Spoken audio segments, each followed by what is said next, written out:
പ്രസന്റേജിയുടെ speech കേട്ടല്ലോ. പ്രസന്റേജിനെ സംബന്ധിച്ചിടത്തോളം ഇപ്പൊ ഒരു ദിവസമോ ഒരാഴ്ച സ്റ്റോക്ക് ഉണ്ട്. അപ്പൊ എനിക്കത് പറയായിരുന്നു. അപ്പൊ നമ്മളിങ്ങനെ ഒരു ഡിവിഷൻ ഉണ്ടല്ലോ. അപ്പൊ അതെ ഇനി അടുത്തായിട്ടേ നമ്മള് ഹൈക്കോടതിയിലെ ഒരു സീനിയർ അഡ്വക്കേറ്റ് ഇവിടെ വന്നിട്ട് സതീഷ് എന്നാണ് അദ്ദേഹത്തിന്റെ പേര്. അദ്ദേഹത്തിന്റെ പ്രത്യേകത എന്ന് വെച്ചാല് ആളെ കണ്ടാൽ ഇപ്പൊ ബാക്ക് സൈഡിലെ കണ്ണുള്ളവർ തിരിയുമ്പോ കാണാം.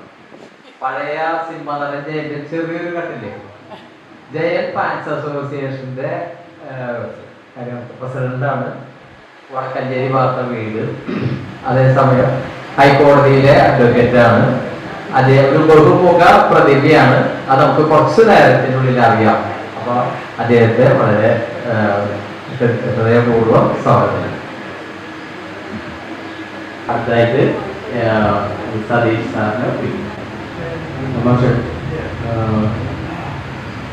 മാഷിനെ കുറിച്ച് പറഞ്ഞ കാര്യങ്ങൾ ഞാൻ അഡ്വക്കേറ്റാണ്. അതോടൊപ്പം തന്നെ പാട്ട് പാടുന്നതിന് ഭയങ്കര ഇഷ്ടമായിട്ടുള്ള ഒരാളാണ്. ഗാനമേള ഗ്രൂപ്പൊക്കെ ഉണ്ട്. പിന്നെ ജയൻ എന്ന അതിൻ്റെ സംഘടനയുണ്ട്. ജയൻ സാംസ്കാരിക വേദിയുടെ പ്രസിഡന്റാണ്. അപ്പോൾ ജയൻ എന്ന അതിനെ കുറിച്ച് നിങ്ങൾക്ക് അറിയാലോ. 44 വർഷമായിട്ട് ഇപ്പോഴും ജനഹൃദയങ്ങളിൽ ജീവിക്കുന്ന ഒരാളാണ്. അപ്പോൾ എൻ്റെ ഒരു സുഹൃത്ത് മുഖാന്തരമാണ് ഞാൻ മാഷെ പരിചയപ്പെട്ടത്. ജയേഷ് എന്നാണ് എൻ്റെ സുഹൃത്തിൻ്റെ പേര്. അങ്ങനെ 2017 ആദ്യത്തെ നിജാബയുടെ ആദ്യത്തെ അനുസ്മരണത്തിൽ പങ്കെടുക്കാനായിട്ട് എനിക്ക് ഭാഗ്യം സിദ്ധിച്ചു. പിന്നെ 2021 പങ്കെടുക്കാനും സാധിച്ചു. അന്ന് രാജേഷ് സാറുണ്ടായിരുന്നു അല്ലേ, 2021. അപ്പോൾ സത്യം പറഞ്ഞു കഴിഞ്ഞിട്ടുണ്ടെങ്കിൽ മാഷേനെ വർഷത്തിൽ ഒരിക്കലും 2 തവണയ്ക്ക് കാണാൻ പറ്റുള്ളൂ, ഡെയിലി കാണുന്നത് പോലെയാണ്. അപ്പൊ എനിക്ക് മാഷ് പാടിയ പാട്ടുകൾ അയച്ചു തരും. അപ്പൊ അത് ഞാൻ കേൾക്കും. അതുപോലെ തന്നെ മാഷ് ഇടയ്ക്ക് ഓരോ ഈ പ്രോഗ്രാമിന്റെ കാര്യങ്ങളൊക്കെ എനിക്ക് അയച്ചു തരാറുണ്ട്. അപ്പൊ ഇന്ന് മാഷ് 2 ദിവസം മുന്നേ വിളിച്ചപ്പോ മാഷ് വിളിച്ചതിന് വരാതിരിക്കാൻ പറ്റില്ല. അപ്പോ വിജയഭായിനെ കുറിച്ചിട്ട് കുറച്ച് കാര്യങ്ങൾ എനിക്ക് അറിയുള്ളൂ. കാരണം അവരെ നേരിൽ കാണാനും പറ്റിയിട്ടില്ല. അവരുടെ ഒരുപാട് പ്രവർത്തനങ്ങളെ കുറിച്ചിട്ടും പിന്നെ മാഷ് ഇപ്പോ ഡോക്ടർ പ്രസന്ന പറഞ്ഞതുപോലെ തന്നെയുള്ള കാര്യങ്ങൾ അവർ തമ്മിലുള്ള ബന്ധവും പ്രസിഡന്റ് ഡോക്ടർക്ക് അറിയാം. പിന്നെ പ്രസിഡന്റ് ഡോക്ടറുടെ ഒരു ബുക്ക് ഞാൻ കണ്ടു. ഞാനത് വായിക്കണമെന്നുണ്ട്. അടുക്കളയിൽ നിന്ന് ആരോഗ്യത്തിലേക്ക് ഡോക്ടർ പറഞ്ഞതുപോലെ തന്നെയുള്ള ഇപ്പൊ നമ്മളിപ്പോ തൃശ്ശൂർ എടുത്തു കഴിഞ്ഞു കഴിഞ്ഞിട്ടുണ്ടെങ്കിൽ തൃശ്ശൂർ ഇപ്പൊ ഒരു വർഷം ഇതിനുള്ളിൽ വന്ന ഹോട്ടലുകളൊക്കെ എടുത്ത് നോക്കുമ്പോൾ കൂടുതലും ഹോട്ടലുകൾ വെജിറ്റേറിയൻ ഹോട്ടലുകളല്ല, ഒക്കെ നോണായിരിക്കും. വൈകുന്നേരങ്ങളിൽ ഒരു 5 മണി മുതൽ 11-12 മണി വരെ കുടുംബങ്ങളുടെ തിരക്കായിരിക്കും. മിക്കവാറും ഹോട്ടലുകളിൽ കുഴിമന്തി പിന്നെ അതേപോലെയുള്ള ചിക്കൻ്റെ കംപ്ലീറ്റ് ആയിരിക്കും. അപ്പോൾ നമ്മുടെ ആരോഗ്യ പ്രശ്നങ്ങൾ നമ്മൾ കഴിക്കുന്ന ഫുഡിലൂടെയാണ് വരുന്നത് എന്നുള്ളതിനെ കുറിച്ചിട്ടാണ് ടീച്ചർ ഇത്രയും നേരം പറഞ്ഞുകൊണ്ടിരുന്നത്. അതുപോലെ തന്നെ നമ്മളുടെ ഒരു കേൾക്കാനായിട്ട് ആർക്കും ഇപ്പോൾ താല്പര്യമില്ല. ശ്രോതാക്കൾ എന്ന് പറഞ്ഞു കഴിഞ്ഞിട്ടുണ്ടെങ്കിൽ അടിപൊളിയായിരിക്കണം. എന്തെങ്കിലും നല്ല കാര്യങ്ങൾ പറയുമ്പോൾ പോലും തന്നെ ആർക്കും അത് കേൾക്കാനോ ഒന്ന് അതിനെ കുറിച്ചിട്ടൊന്ന് കൈയടിക്കാൻ പോലും നമുക്ക് സാധിക്കുന്നില്ല എന്നുള്ളതാണ് ഏറ്റവും വലിയ പ്രശ്നം. അപ്പൊ ആരോഗ്യം എന്ന് പറഞ്ഞു കഴിഞ്ഞിട്ടുണ്ടെങ്കിൽ നമ്മൾ 2019 ജീവിച്ച ആൾക്കാരാണ്. നമ്മളൊക്കെ ജീവനോട് ഇരിക്കുന്നുണ്ട് എന്നൊരു അത്ഭുതം തന്നെയാണ്. എത്രയോ ലക്ഷക്കണക്കിന് കോടിക്കണക്കിന് ആളുകൾ കൊറോണ വന്നിട്ട് മരണപ്പെട്ടു പോയിട്ടുള്ളൂ. നമ്മളത് അതിജീവിച്ചത് അതിന്റെ വാക്സിന്റെ കാരണം കൊണ്ടാണെന്ന് എല്ലാവരും വിചാരിച്ചിരുന്നത്. സത്യത്തിൽ ഇപ്പൊ വാക്സിൻ എടുത്തിട്ടുള്ള ആൾക്കാരും മരിച്ചു പോകുന്നുണ്ട്. ഇപ്പൊ എൻ്റെ ഒരു 1-2 വക്കീൽമാര് ഹൈക്കോടതിയിൽ ഒരു പ്രശ്നമില്ല, ഒരു ദിവസമൊക്കെ പിറ്റേ ദിവസം അറിയുന്നത് മരണപ്പെട്ടു എന്നാണ്. അതുവരെ 5 മണി വരെയൊക്കെ കോടതിയിൽ നിന്നിട്ട് വീട്ടിൽ പോയിട്ടാണ് പെട്ടെന്ന് ശ്വാസതടസ്സമൊക്കെ ആയിട്ടാണ്. അപ്പോൾ ടീച്ചർ പറയുന്നത് ഡോക്ടർ പ്രസന്ന ടീച്ചർ പറയുന്നത് പോലെ തന്നെ നമ്മൾ ആ ആരോഗ്യ പ്രശ്നങ്ങൾ ഒരുപാട് നമുക്കുണ്ട്. അത് മാറ്റണമെങ്കിലുണ്ടെങ്കിൽ നമുക്ക് നല്ലൊരു ശ്രോതാവായിരിക്കണം. നമ്മൾ കൂടുതലും നോൺ കഴിക്കുന്നത് ഒഴിവാക്കിയിട്ട് വെജിറ്റബിൾസ് കൂടുതലും അതുപോലെയുള്ള ഐറ്റംസ് നമ്മൾ ജീവിതത്തിൽ പിന്നെ അതുപോലെ തന്നെ വ്യായാമം, വിശ്രമം, പാട്ടുകൾ കേൾക്കുക, നല്ല നല്ല പാട്ടുകൾ കേൾക്കുക, നന്നായി പൊട്ടിച്ചിരിക്കുക, തമാശ പറയുക, അങ്ങനെയുള്ള കുറേ കാര്യങ്ങളൊക്കെ ചെയ്തു കഴിഞ്ഞാൽ തന്നെ കുറേ സ്ട്രെസ് ഒഴിവാകും. ഇപ്പൊ ഞാനിപ്പോ ഒരു വക്കീൽ പണിയിൽ ഞാൻ ചെയ്തുകൊണ്ടിരിക്കുന്നത് കഴിഞ്ഞ ഒരു 10 വർഷമായിട്ട് ഒരുപാട് പാവപ്പെട്ട ആൾക്കാരെ ഈ കിടപ്പാടൊക്കെ നഷ്ടപ്പെടുന്ന ആൾക്കാരെയൊക്കെ രക്ഷപ്പെടുത്തലാണ് എൻ്റെ ജോലി. കാരണം ബാങ്കിൽ നിന്ന് ലോൺ എടുത്ത് ആ സമയത്ത് രണ്ടുപേർക്കും വയ്യാതിരിക്കുന്ന സമയത്ത് സർഫാസി നിയമപ്രകാരം അവരെ വീട്ടിൽ നിന്ന് ഇറങ്ങേണ്ട ഒരു അവസ്ഥ വരുമ്പോൾ അവരെയൊക്കെ കോടതി മുഖാന്തരം സമയം മേടിച്ചു കൊടുത്തിട്ട് ഫീസ് പോലും ഇല്ലാതെയാണ് ഞാൻ പല കേസുകളും കൈകാര്യം ചെയ്യുന്നത്.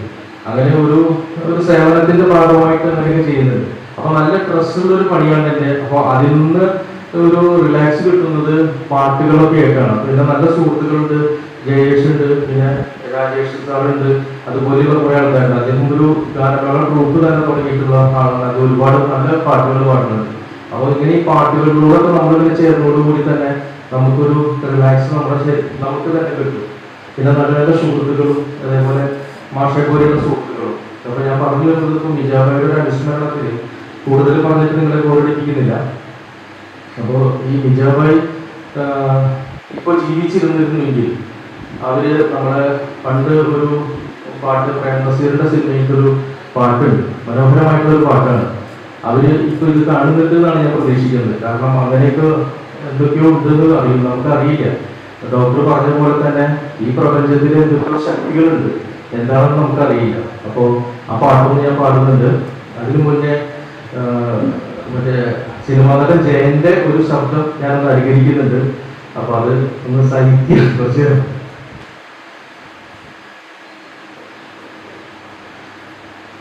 പ്രിയപ്പെട്ടവരെ, എല്ലാവർക്കും എന്റെ നമസ്കാരം. എനിക്കിവിടെ ഈ ഒരു അനുസ്മരണത്തിൽ പങ്കെടുക്കാൻ സാധിച്ചതിന് നിങ്ങൾക്ക് എല്ലാവർക്കും ഞാൻ നന്ദി പറയുകയാണ്. കഴിഞ്ഞ 8 വർഷമായി മനസ്സിൽ വിങ്ങലോടെ ജീവിക്കുന്ന ഒരു മനുഷ്യനുണ്ട്, നമ്മുടെ മാഷ്. നമുക്ക് ആർക്കും പറ്റാത്തൊരു കാര്യമാണ് അദ്ദേഹം ഇവിടെ ചെയ്യുന്നത്.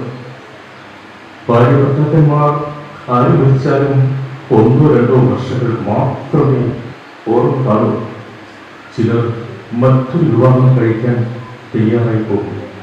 അത് ആണായാലും ശരി പെണ്ണായാലും ശരി. പക്ഷേ ജീവിതത്തിൽ സ്വന്തം ഭാര്യയെ ഇപ്പോഴും ചേർത്ത് നിർത്തി ഇപ്പോഴും എല്ലാ വർഷവും ഇതുപോലൊരു ഫംഗ്ഷൻ നടത്തി അദ്ദേഹം ആദരവ് പ്രകടിപ്പിക്കുന്നു. ആ ആദരവിൽ എന്നെയും ക്ഷണിച്ച അദ്ദേഹത്തിന് നന്ദി പ്രകടിപ്പിക്കുന്നതോടൊപ്പം തന്നെ ഇവിടെ വന്ന എല്ലാവർക്കും നന്ദി, നമസ്കാരം.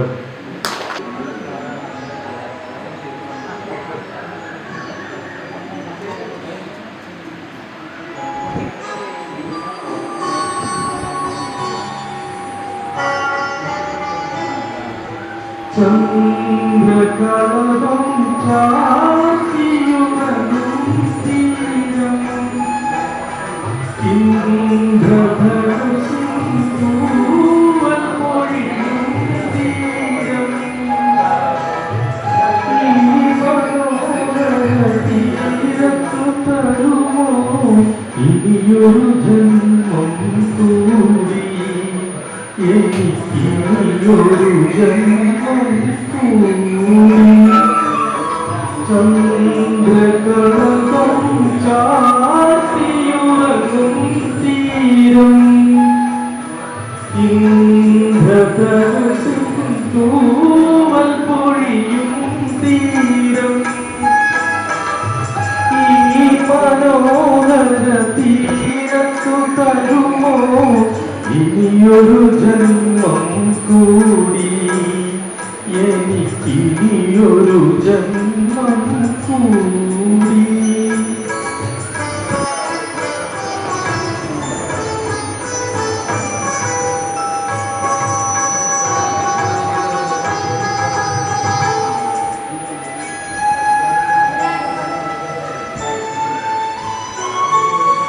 ഈ വർണ്ണസുരഭിയാം ഭൂമിയിലല്ലാതെ കാമുക ഹൃദയങ്ങളുണ്ടോ?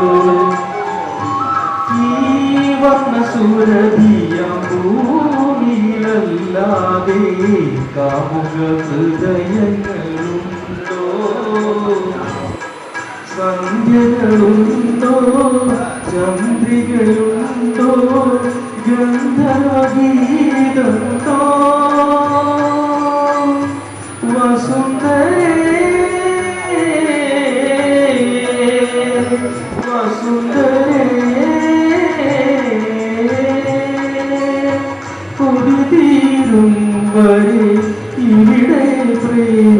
ജീവിച്ചു മരിച്ചവരുണ്ടോ?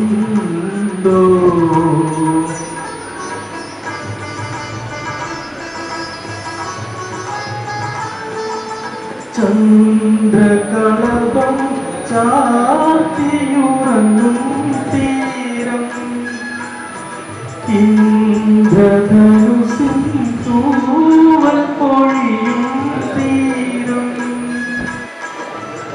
ഈ മനോഹര തീരത്തു തരുമോ ഇനിയൊരു ജന്മം കൂടി?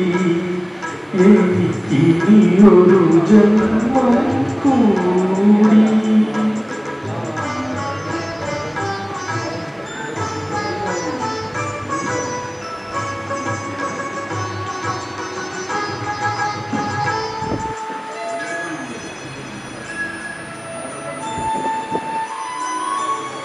ഈ നിത്യഹരിതയ ഭൂമിയിലല്ലാതെ മാനസ സരസുകളുണ്ടോ?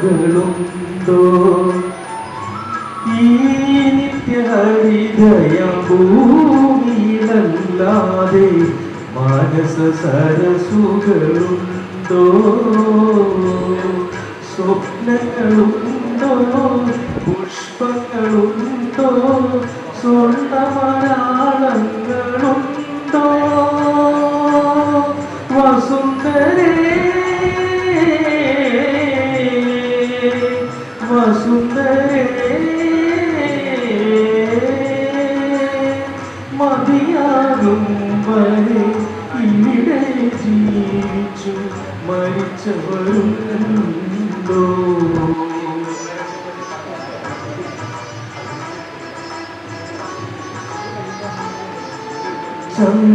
ചന്ദ്രകളഭം ചാർത്തിയുറങ്ങും തീരം ഇന്ദ്രധനുസിൻ തൂവൽ പൊഴിയും തീരം ഈ മനോഹര തീരത്തു തരുമോ ഇനിയൊരു ജന്മം കൂടി?